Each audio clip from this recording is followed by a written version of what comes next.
हमारे पास चॉइस थी और वो बड़ी चॉइस थी कि जी क्या हम हुकूमत लें ये लास्ट 16 महीने के लिए with an IMF program already under वे।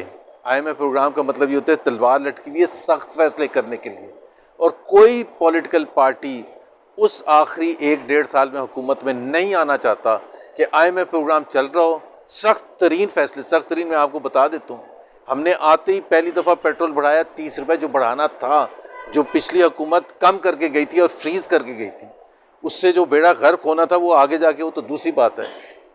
फिर 15 दिन के बाद हमने 30 रुपये बढ़ाया, फिर उसके 15 दिन के बाद हमने 24 रुपये बढ़ाया। हमने 1-1.5 महीने में 100 रुपये पेट्रोल बढ़ाया। We paid a political cost. जी डॉलर का आता हूँ जी, आता हूँ। मैं उसमें स्पेसिफिक हर चीज़ में नहीं जाऊँगा, बहुत टाइम लग जाएगा, लेकिन डॉलर का भी जहाँ तक ताल्लुक़ था 182 रुपये था, वो मुझे बिल्कुल याद है। 12 अप्रैल की सुबह को जिस दिन